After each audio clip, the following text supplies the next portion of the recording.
Ini nih hasil penelitian yang bikin tepok jidat. Alasan absurd, alasan yang nggak masuk akal, tapi tetap bikin banyak orang nurutin kemauannya.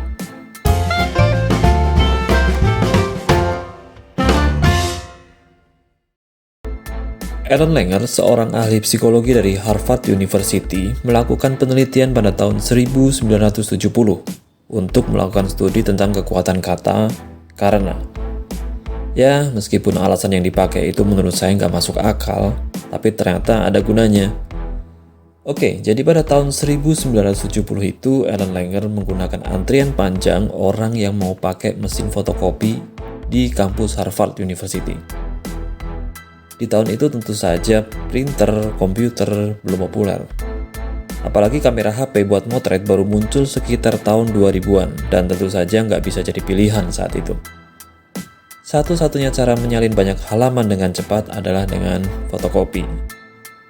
Dalam antrian panjang itu, peneliti meminta beberapa orang untuk menyela antrian panjang orang-orang yang mau pakai mesin fotokopi.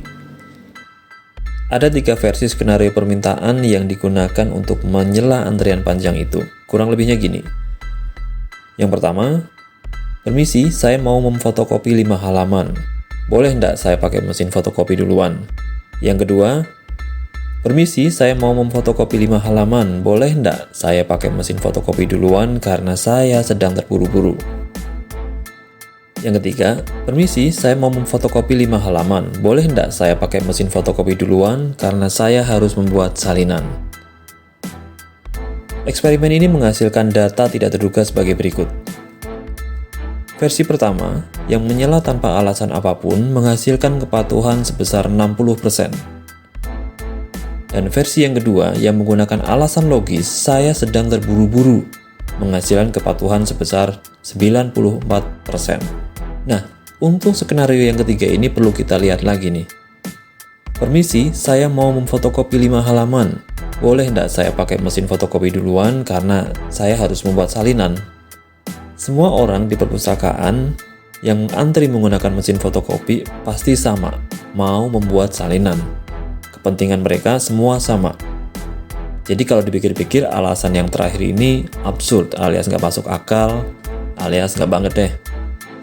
Saya mau bikin salinan, terus kamu mau menyela dengan alasan mau bikin salinan.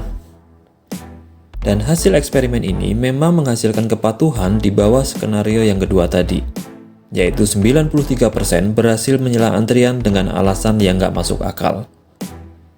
Awalnya saya pikir bakal 70% atau bakal 60% tingkat kesuksesannya.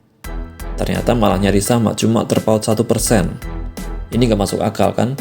Tapi ternyata benar-benar terjadi. Kalau kita perhatikan dalam keseharian, kita pun sering menerima alasan yang nggak masuk akal tapi membuat kita tenang.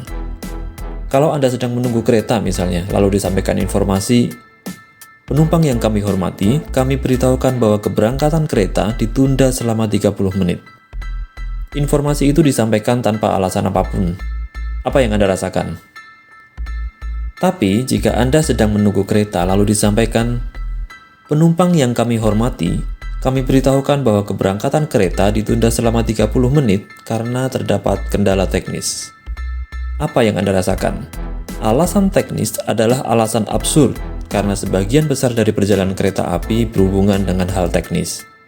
Tapi itu mampu menenangkan Anda dan saya. Eksperimen ini menunjukkan bahwa untuk hal-hal yang sederhana seperti minta maaf karena keterlambatan, meminta tolong, menyela antrian, kata-kata karena bisa membantu Anda untuk mencapai hal-hal yang perlu Anda selesaikan setiap hari.